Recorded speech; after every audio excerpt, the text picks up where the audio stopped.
What makes a trip special? Sometimes it's the beauty of your surroundings, or the rich history of a place and the flavors of the food you eat there. Or sometimes it's simply the chance to spend time with someone who matters. Today we're going to the food and culture capital of Indonesia, Yogyakarta. So welcome to Indonesia Beyond Bali, Part 4.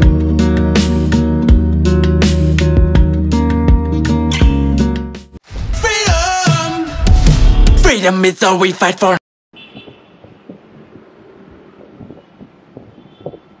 Morning. It's almost 7 a.m. It's almost 7 a.m.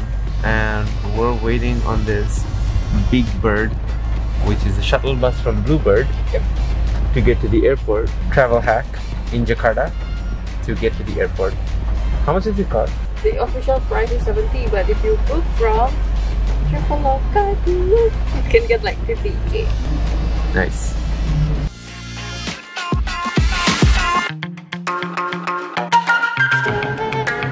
Hey, airport could be so excited. Look at that guy.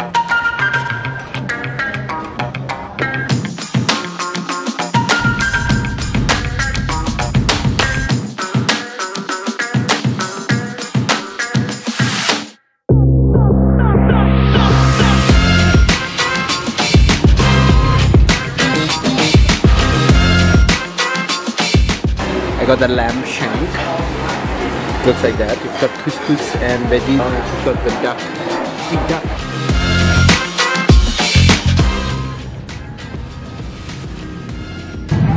Which way do we go? Alright, we made our way to Jalan Malioboro, the #1 tourist destination for some reason. So let's go find out what it's all about. Jalan Malioboro is one of the main tourist attractions in Yogyakarta and has become iconic with the youth of the city. It is alive 24 hours a day, and a lot of the buildings here are from the Dutch colonial period. Very close to Jalan Malioboro is a lot of historical monuments, but sadly all of these are closed because of COVID. The best way to explore this place is by foot.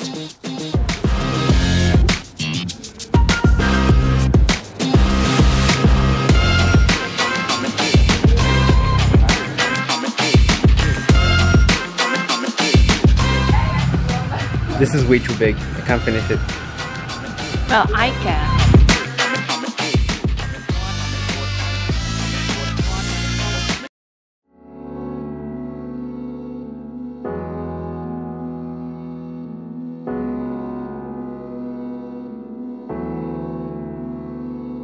So just before sunset, we're trying to get to a famous archaeological site here just outside. It's called Ratu Boko. Let's hope they let us in because it's quite late. So even though it's pouring rain, we rented an umbrella. So For now, 10K. huh? For 10K. 10K is the equivalent of like 70 cents? 66 cents. 50 cents? No, he's in the club.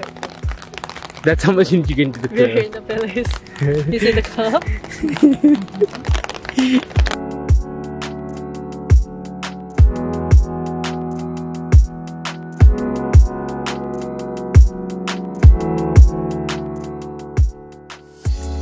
The interesting part about Ratu Boko is that no one really knows who built it or why it was built. The part that historians are sure about, however, is that it was made at least 1200 years ago, and at some point of time it was used as a temple. Because of the way the buildings are structured, and due to there being a massive pool at the back, some believe that this place may have also been used as a palace. There are so many crazy stories of kings and queens in ancient Javanese myths that it's hard to pinpoint who really might have lived here.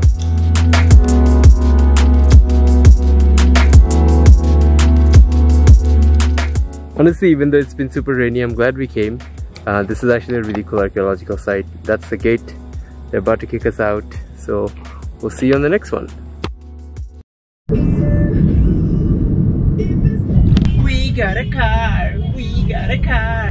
So it's 8 a.m. in the morning, and we're on our way to Borobudur, which is a 9th century Buddhist temple and a UNESCO World Heritage Site. And it's also the icon of Yogyakarta. So anywhere you see an ad of Yogyakarta, it's usually pictures of this place.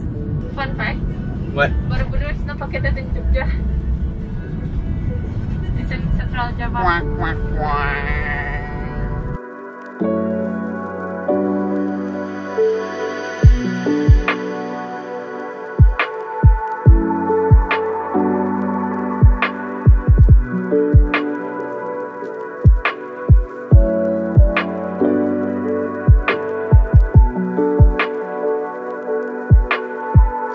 So behind me is the main Borobudur temple. Because of COVID, however, the gates are locked and you cannot go inside. Sadly, we didn't know about this.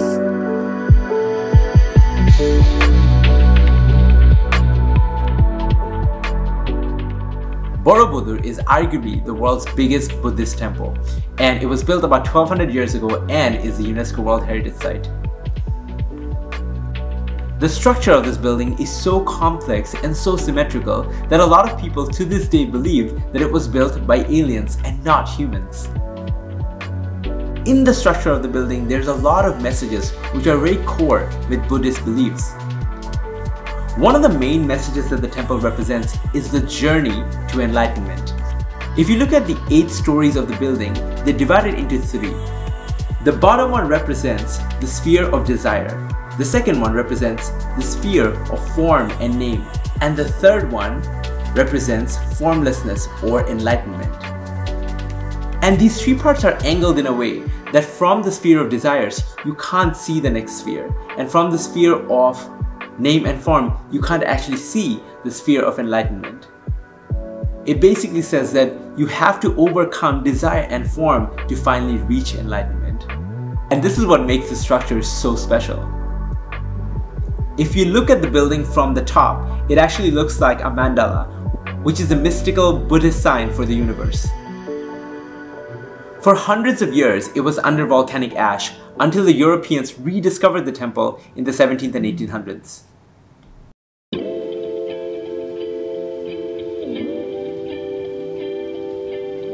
Next up, Mangunan Forest.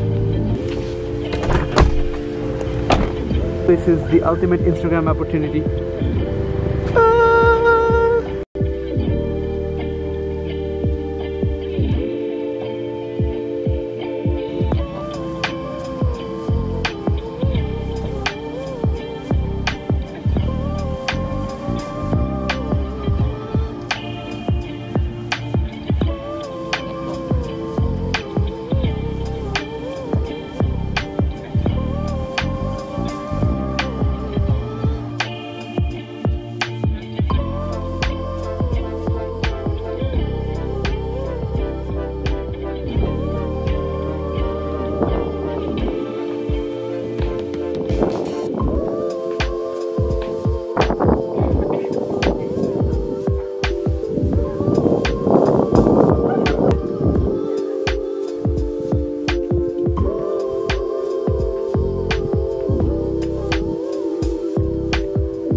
So we're in the Tugu district of Jogja for one last adventure.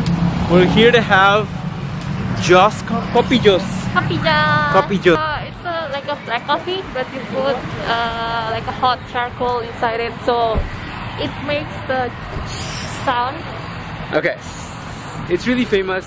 Okay, so we already drove past this place once. There's no parking possible around it, so we had to park really far away and walk to this place. So hopefully it'll be worth it. So let's see what the fuss is all about.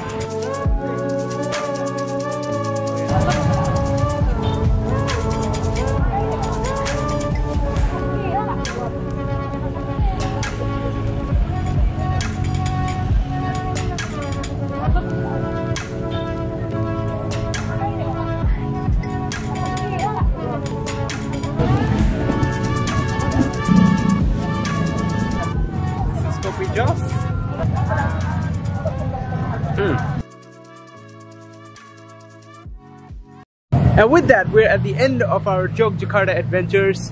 That was a lot of fun. If you're ever planning to come to Indonesia after the pandemic, do come to Yogyakarta. It's awesome. I love the culture. I love the energy.